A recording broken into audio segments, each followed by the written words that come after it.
दिनों की बात है जब कुमार एक आईटी कंपनी में काम किया करता था। उसी आईटी कंपनी में उसकी गर्लफ्रेंड कविता भी काम किया करती थी। एक दिन की बात है। यार कविता, तू आ रही है ना? कहाँ? निखिल की पार्टी में। और कहाँ? पर वो पार्टी तो शहर के बाहर होने वाली है ना? हाँ। नहीं, मैं नहीं आ सकती। तू तो मेरी फैमिली के बारे में जानता ही है ना, खा जाएंगी मेरी माँ मुझे। कोई बहाना देकर आ। अब कोई और बहाना दिया तो माँ घर से निकलना बंद कर देंगी। तो तू नहीं आएगी? मैं भी सोचता हूँ फिर जाऊँ या नहीं।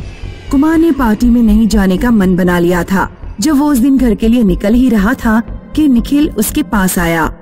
यार तू कल आ रहा है ना? वो मैं सोच रहा था, तेरे बिना मेरी पार्टी सूनी रह जाएगी। अब एंड मोमेंट पे टांग मत दे यार। कुमार ने कुछ सोचा। चल ठीक है, आ ही जाता हूँ। वैसे भी काफी समय से कोई पार्टी अटेंड नहीं की है। ये हुई ना बात। कुमार अपने घर के लिए निकल गया। अगले दिन ऑफिस के बाद कुमार एक और कलीग को अपनी बाइक पे बिठाकर निखिल की पार्टी के लिए निकल गया। रास्ता काफी लंबा था, पर वो दोनों बातें कर रहे थे, इसलिए कुमार को पता नहीं चला। पार्टी के वेन्यू पर पहुंचकर सभी ने काफी एंजॉय किया। रात के लगभग 1 बजे होंगे जब कुमार ने घर लौटने का सोचा। उसके सारे कलीग्स वहीं पीकर टुन थे। चल मैं घर निकलता हूँ, कल ऑफिस में मिलेंगे। हाँ, संभल के जाना। कुमार वहाँ से अकेला निकल गया। उस रात बहुत अंधेरा था। लगता है आज अमावस है। कुमार अपनी बाइक चला ही रहा था कि एक सुनसान रास्ते पे उसे एक औरत खड़ी दिखाई दी। कुमार असमंजस में था कि उसे बाइक रोकनी चाहिए या नहीं। शायद उस औरत को मदद की जरूरत हो। ये सोचकर कुमार ने बाइक रोक दी। हेलो मैडम, आपको कोई मदद चाहिए? उस औरत ने अपनी मुंडी ऊपर उठाई और मुंडी एक तरफ झुका ली और हंसने लगी। अब मैं तेरे साथ जाऊंगी।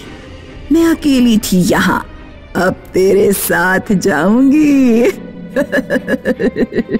वो औरत एक चुड़ैल में बदल गई और जोर जोर से हंसने लगी। ये सब देख कुमार की हालत खराब हो गई। उसके पसीने छूटने लगे। उसने झट से अपनी गाड़ी शुरू कर दी और डर के वहाँ से भागने लगा। जय हनुमान ज्ञान गुण सागर, जय कपीस तिहु लोक उजागर। कुमार बाइक चलाते चलाते डर रहा था और साथ ही हनुमान चालीसा पढ़ता जा रहा था। उसका सारा नशा उतर चुका था। जब उसने मिरर में देखा तो उसे वो चुड़ैल नजर आ रही थी। वो और तेजी से बाइक चलाने लगा। बाइक चलाकर वो सीधे अपने घर पहुंचा और उसने अपने आप को रूम में बंद कर लिया और फिर वो बिस्तर में घुस गया। जय हनुमान ज्ञान गुण सागर, जय कपीस तिहु लोक उजागर। ऐसा करते करते कब उसे नींद आ गई उसे समझ नहीं आया। अगली सुबह उसकी माँ रूम का दरवाजा खटखटा रही थी। अरे बेटा, देर हो गई है, ऑफिस नहीं जाना है क्या? माँ की आवाज से कुमार उठा और उसने जैसे ही दरवाजा खुला उसे माँ में वो चुड़ैल दिख रही थी। वो वापस डर गया। चली जा यहाँ से। कौन है तू? मेरे पीछे क्यों है? मैं तेरी माँ हूँ। कुमार की यह हालत देखकर उसकी माँ ने उसके पिता को आवाज लगाई। अजी सुनिए, देखिए कुमार को क्या हो गया है। जब उसके पिता वहाँ आए तो वो भी हैरान थे कि कुमार ऐसी अजीबोगरीब हरकतें क्यों कर रहा है। कुमार अपनी माँ को देखकर चली जा कह रहा था। तुम जाओ और डॉक्टर को कॉल करो। जैसे ही उसकी माँ वहाँ से गई तो कुमार शांत हो गया। कुछ देर बाद डॉक्टर वहाँ आए और कुमार ने उन्हें रात की सारी घटना बताई। मुझे लगता है कल इसे शराब के नशे में भ्रम हुआ था और वो भ्रम इसके दिमाग में डर बनकर बैठ गया है। इसे साइकियाट्रिस्ट की जरूरत है। ठीक है, आप किसी साइकियाट्रिस्ट को रिकमेंड कर दीजिए। बस हमारा बेटा जल्दी से जल्दी ठीक हो जाए। जब भी कुमार की माँ उसके सामने आती, कुमार को उनमें वो चुड़ैल दिखाई देती और वो चीखने चिल्लाने लगता। कुमार का ऑफिस जाना भी बंद हो गया था। कुमार ने अपने आप को उस कमरे में बंद कर लिया था। कई दिन कुमार ऑफिस नहीं गया, इसलिए कविता उसके घर आ गई। कुमार की माँ ने उसे कुमार के बारे में बताया। अब समझ नहीं आ रहा कि मेरे बेटे को क्या हो गया है। आप फिक्र मत कीजिए, मैं कुमार से बात करती हूँ। अब तू ही उसे समझा सकती है। पर जैसे ही कविता कुमार के सामने गई, कुमार को कविता में भी वो चुड़ैल दिखने लगी। चली जा, छोड़ दे मुझे अकेला, छोड़ दे। कुमार का ये बर्ताव देखकर कुमार के पापा कविता को रूम से बाहर ले गए। बेटा, लगता उसे तुम में भी वो चुड़ैल दिख रही है। पर क्यों अंकल? वो तो मुझे नहीं पता। एक साइकेट्रिस्ट के पास कुमार का इलाज चल रहा है, वो जल्दी ठीक हो जाएगा। तब तक तुम उससे दूर रहो, वही अच्छा है। मुझे लगता है कि जो कुमार बोल रहा है वो सच है। क्या मतलब? हो सकता है वो चुड़ैल सच में यहाँ हो और बस कुमार को ही दिख रही हो। ये कैसे हो सकता है? हो सकता है चुड़ैल जिसको पकड़ लेती है बस उसी को दिखती है। मैं नहीं चाहती कि वो चुड़ैल मेरे बेटे को नुकसान पहुंचाए, इसीलिए हमें इसे पीर बाबा को दिखाना होगा जल्द से जल्द। जैसी आपकी मर्जी। अगली शाम कुमार के माता पिता पीर बाबा के पास जाने के लिए तैयार हुए। उसकी माँ परेशान थी कि कुमार घर पर अकेले कैसे रहेगा। आप जाके कुमार से बात कीजिए। बेटा कुमार, हम तुम्हारा इस चुड़ैल से पीछा छुड़ाने के लिए ही पीर बाबा के पास जा रहे हैं। शायद वो हमें कोई ताबीज वगैरह दें, पर तब तक तुम घर में अकेले रह पाओगे? हाँ पापा, पर आप कोई उपाय ढूंढ ही लाना। हाँ, उम्मीद तो है। चलो हम चलते हैं। तुम ख्याल रखना, खाना बाहर डिनर टेबल पर रखा है। जी पापा।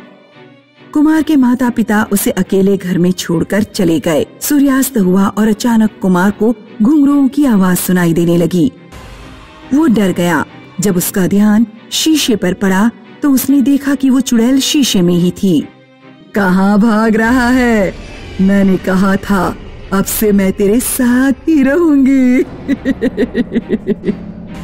नहीं, माँ पापा कुछ ना कुछ जरूर करेंगे।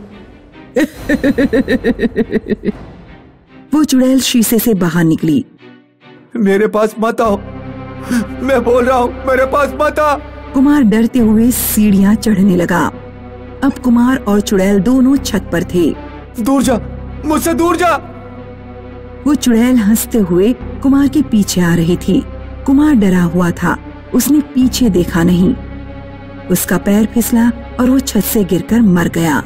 कुमार की आंखों में डर था और वो चुड़ैल छत पर खड़े रहकर हंसी जा रही थी। रानी और आकाश मल्होत्रा आगरा में डिस्ट्रिक्ट कोर्ट में लॉयर थे। दोनों पति पत्नी ने काफी पैसे लगाकर एक शानदार कोठी बनाई थी। आखिर इतने सालों बाद हमारा सपनों का घर तैयार है, जैसा हमने कभी सोचा था।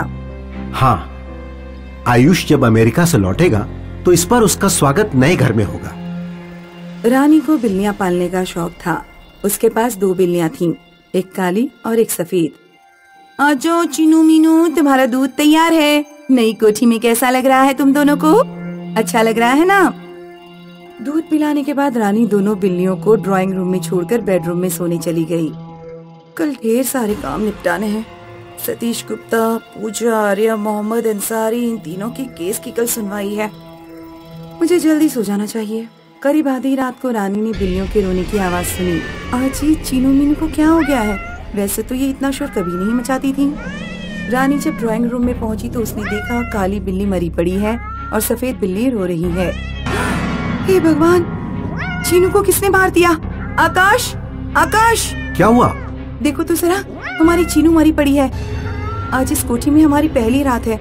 मैंने नहीं सोचा था कि हमारे इस कोठी में ऐसा एक्सपीरियंस रहेगा। घबराओ नहीं, हो सकता है कोई आवारा कुत्ता चीनू को मार कर चला गया हो। मुझे कल दिल्ली निकलना है, मैं सोने जा रहा हूँ। अगली रात आकाश घर पर नहीं था। रानी ने सोते समय सफेद बिल्ली को बेडरूम में टेबल के पास बांध दिया। रानी को नींद नहीं आ रही थी। वो बार बार आंखें खोलकर बिल्ली को देखती रहती थी। रात के 1 बजे रानी की आंख लग गई। बिल्ली के शोर से रानी की आंख खुली। रानी की चीख निकल पड़ी जब उसने देखा कि मीनू की गर्दन कटी पड़ी हुई है। कमरे के दरवाजे पर रानी ने किसी की परछाई देखी। कौन है? कौन है वहाँ पर? रानी बेड से उठकर धीरे धीरे परछाई की तरफ बढ़ी। उसने देखा कि कमरे से बाहर एक चुड़ैल खड़ी है। चुड़ैल की आंखों में लोहे की सरिया घुसी हुई थी जो पीछे उसके सिर के आर पार जा रही थी। रानी ने तुरंत दरवाजा बंद करके आकाश को फोन किया। आकाश, हमारे घर में कोई है, कोई आत्मा या भूतनी। उसने मीनू को भी मार दिया है। वो कमरे के बाहर खड़ी है। मैंने दरवाजा बंद कर रखा है। अरे घबराओ नहीं, मैं अभी फोन करके मनोज को वहाँ भेजता हूँ। आकाश ने अपने छोटे भाई मनोज को फोन करके कहा कि वो तुरंत कोठी पर पहुँच जाए। उधर कोठी में चुड़ैल दरवाजा पीटे जा रही थी। दरवाजा खोलो, दरवाजा खोलो। रानी ने दरवाजे पर टेबल लगा दी। तुम जो भी हो प्लीज यहाँ से चली जाओ। चुड़ैल ने सरिया से दरवाजे में छेद कर दिया।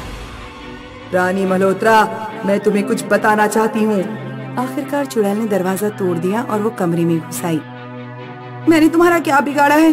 क्यों मेरे पीछे पड़ी हो? क्योंकि एक औरत ही औरत का दर्द समझ सकती है। जिस शानदार कोठी में तुम रह रही हो, इसे बनाने में मैंने भी सहयोग दिया था। मेरा नाम लक्ष्मी है। कोठी बनते वक्त एक मजदूर के रूप में मैंने यहाँ काम किया था। मेरी शादी होने वाली थी, मैं एक मजदूर थी, लेकिन जिंदगी को लेकर मेरे भी कुछ सपने थे। लेकिन उस कमीने ठेकेदार राजेश मिश्रा ने मेरे सपनों पर पानी फेर दिया। क्या किया राजेश ने तुम्हारे साथ? राजेश अक्सर मुझे छेड़ता और मेरे साथ मजाक करता था। मैंने कई बार राजेश को मना किया कि मुझे उसकी घटिया मजाक बिल्कुल पसंद नहीं। एक रात उसने जानबूझकर सारे मजदूरों को कोठी से बाहर भेज दिया और मेरे साथ जबरदस्ती करने लगा। मैंने उसके गाल पर 2 थप्पड़ जड़ दिए। गुस्से में उसने जमीन पर पड़ी सरिया मेरे सिर पर दे मारी। उसने मेरे सिर पर सरिये से कई बार वार किए और मुझे मारकर इस कोठी के नीचे दफना दिया। जहाँ तुम्हारा ड्राइंग रूम है, वहाँ मेरी लाश गड़ी है। राजेश मिश्रा आज भी बेखौफ घूम रहा है। तब तक मनोज वहाँ पहुँच गया और चुड़ैल गायब हो गई। क्या हुआ भाभी? मेरे पास आकाश भैया का फोन आया था। अभी तक तो कुछ भी नहीं हुआ, पर अब होगा। कल सुबह उस ठेकेदार राजेश मिश्रा को बुलाओ जिसने कोठी बनाने का ठेका लिया था, और कुछ मजदूरों को भी सुबह लेकर आओ। मुझे ड्राइंग रूम की खुदाई करानी है। रानी ने राजेश मिश्रा के खिलाफ केस दर्ज किया। जांच पड़ताल के बाद राजेश पर आरोप सही साबित हुआ और उसे उम्र कैद की सजा हुई। मैं उम्मीद करती हूँ कि अब लक्ष्मी की आत्मा को शांति मिली होगी।